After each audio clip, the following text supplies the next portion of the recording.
ҳамватанои азизи ман, бори дигар таъкид карда мегӯям ки این پایگاه، این فوندامنت شخصیت شما، این فهمش شماست. انسان همان چیز حیاتش میبیارد که فهمشش به زورش رسد. تو از عقلانه، عقلش همون چی به فهمش دارد. خانه اگر شما خانه تان بدروید، خانه شما همون خیلی صورت و سیرت دارد که همون چیزهایی هست در خانه شما که همون چی به فهمش شما رسیدگی است. چیزی که فهمشتون نمیرسد و چیزهای شما حیاتتون با آوردن هم نمیتونید، ساختن هم نمیتونید. ما اون روز گفتیم که انا سرحد موفقیت انسان فهمشش عمیق میکند. چقدر فهمش آدم بزرگ شد، همین قدر سرحد انمان وش دور شدن میگیرد. سرحد موفقیتش زیاد شده، دور شده رفتن میگیرد. بلندیش هم زیاد شده رفتن میگیرد. هر باره که شما در ساحه خودتون موفق میشوید، در ساحه خودتون توانا میشوید، در نزد یار و رفیقتون، در نزد خویشتبارتون، به نسبت آنها ممکن که شما بیشتر درآمد دارید، بیشتر ثروتمند میشید، کمتر آبروتون بسیار میشود. شما گمان میکنید که شما بزرگ شدید، شما گمان میکنید که توانا شدید. در حقیقت این چیز یک حسات خوب میبخشد به شما. نه که وقتی که شما میفهمید که این دستیجنی شما، این چیزی که شما به دست آوردید، این پتالاک شما، من این پتالاکی که شما دستاور کردگی هستید، برای مردم بزرگ، برای مردم دیگر پول هست. وقتی که شما میفهمید که همین چیزی که شما، اون نقطه بلندی که شما دست گیرید، همون به برآمد رسیدید، این یک نقطه پسترین همچون پول برای آدمان موفق. ممکن ده ها اتش از شما آدما، ده ها زینه بالا باشن و ده ها اتش ها بالا باشن از جهت علم، از جهت توانایی. بعد وقتی که شما این چیز حس میکنید و میفهمید، بعد میگوید که ها، من باید که بالای خودم کار کنم، بالای شخصیتم کار کنم، باز شخص تواناتر شوم، شخص با علم و آدابم بسیارتر باشد. هموطنان عزیز و گرامی، подсознательно هر یک انسان با طبیعتاً уже جا شدگی است که هر یک انسان میخواهد که دانا باشد، هر یک انسان میخواهد که موفق شد، هر یک انسان میخواهد که زندگیش بهتر گذره. این همه انسان زنده به این چی هست؟ چون که خود طبیعت میخواد ساختگی. علف ببینید، خود علف که علف هست یا گل است یا درخت است یا چه، هر شب 1 میلیمتر هم باشد اقلا میسبزد، حرکت میکنه. چون که نشانه حیات همین است که حرکت کردن. وقتی که شما حرکت نکردید که یک بهبودی به دست بیارید، یک بهبودی با حیات خودتون، با زندگی خودتون بیارید. وقتی که شما حرکت نمی کنید، شما با عقب میروید. شما با عقب میروید اگر شما حرکت نمی کنید. اما مدتی که شما حرکت ندارید، همون وقت امید شما مردگی هست. شما درونتون وسخ، رنگی که درخت خشک است، همین درختی که خشک شدگی هست، 1000 آب تید که وای برگ نمی کند، 1000 آب تید که وای میوه نمیتید، حاصل نمیتید. значит همون انسانی که امید شکسته است و همون انسانی که درون قلبان شکسته است و در آیندهش باور ندارد، у него высохло дух. وای درونش خوش شدگی است و مقصد و آرزوهای وای خوش مردگی هستند. برای همین قدر اول یکم چیزی که آدم باید که برای موفق شدن با خودش پیدا کنه، اول این باوری به خود پیدا کردن. اول برای که باوری به خود پیدا کنید، فکرانتون دیگه کردنتون در کار. نگاه کنید، شما اون چیزی که میخواهید حیات شما پیدا نمیشد، نه که همون چیزی که شما باوری دارید هوای پیدا میشد. دقت، شما اون چیزی که میخواهید آرزو میکنید وای پیدا نمیشد در حیات شما. همه وای آرزوهاتون عملی نمیشن، نه که همون چیزی که همون آرزویی که با شما باوری دارید هوای جامعه عمل میپوشد، به همون مقصد میرسید.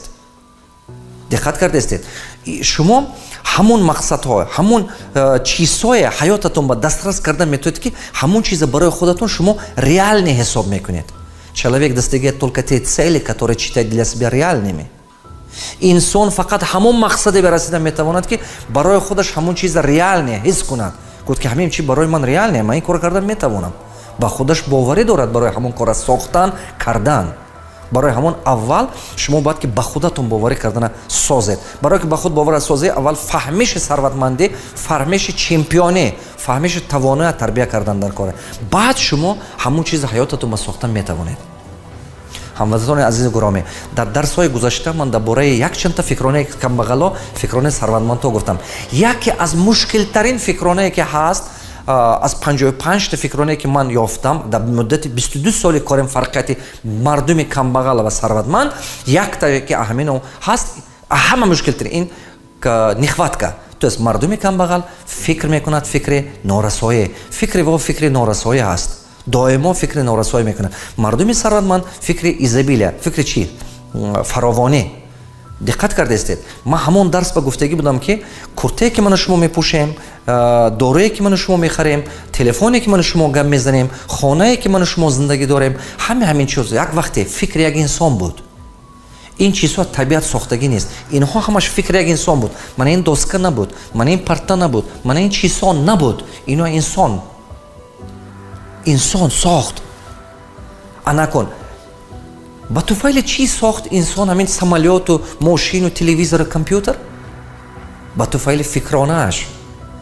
Ягона ҷондоре ки дар рӯи замин мегардад, лаёқати фикр кардан дорад, ин инсон аст. диққат кардестед? танҳо инсон лаёқати фикр кардан дорад. На ҳайвон, на дарахт, на сабзавот. Ягон чӣ лаёқати фикр кардан надорад. ҳамин лаёқата худованд фақат инсон ба додагӣ. Инсон аз сабаби оне ки фикр кардан дорад, лаёқати фикр кардан дорад, метавонад ки сифати ҳаёти худашро дигар кунад. нигоҳ кунед. Анакун вақте ки мо мегӯем ки ин техника, самолёти, ин чизҳо ҳамаш фикр буд, диққат фикр як инсон буд. Анакун ман ба шумо гӯед ки значит фикр ин як ашёе ҳамин истеҳсолот будааст. ҳамин чи аз фикр сар шудагӣ. значит ҳамин як сирё, як ашёи ҳамин истеҳсолот, ҳамин чизҳое ки дидастудем, решааш аз фикр сар мешудааст. ман шумо ба гуфтани ҳастам ки ҳамин фикри шумо ягон вақт тамомшавӣ дорад. шумо ягон бор ҳаётатон ба дидед ки ҳамин сиратон ягон фикр нест. фикротон гум шудагӣ. Не. фикр тамомшавӣ надорад ягон вақт. фикр ин фаровон аст, тамомшавӣ надорад. анакун мазмуни гапи ман чӣ? Не ки аз сифати фикри шумо кадоме. Агар ки фикри шумо дар саратон фикри камбағалӣ бошад, ҳаётатон ба камбағалӣ бисёр шудан мегирад. фикри сарватмандӣ бошад, сарватмандӣ бисёртар шудан мегирад.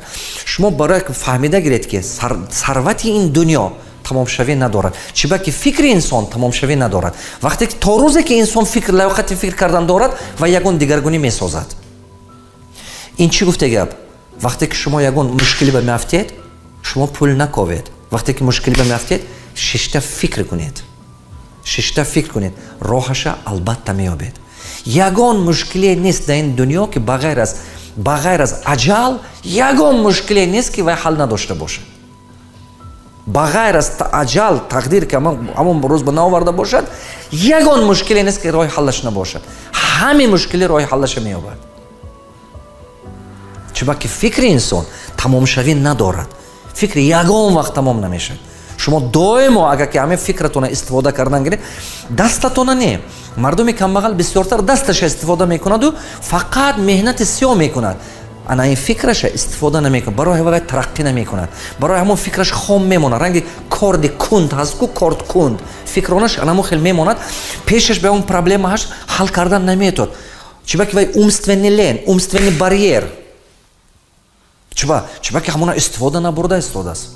вақте ки шумо бисёртар истифода кардед, тарзи фикронатона скорости ҳамин фикратон тез мешавад.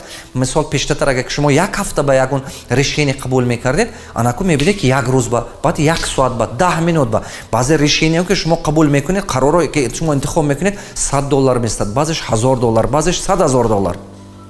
шумо пеш ба мебуравед. барои ҳамон якумин коре ки мехоҳам ки шумо ёд гиред, именно ҳамин чиза бояд ки шумо тарзи фикронаатона. чиба ки фундаменти кори шумо аз фикронатон сар мешавад.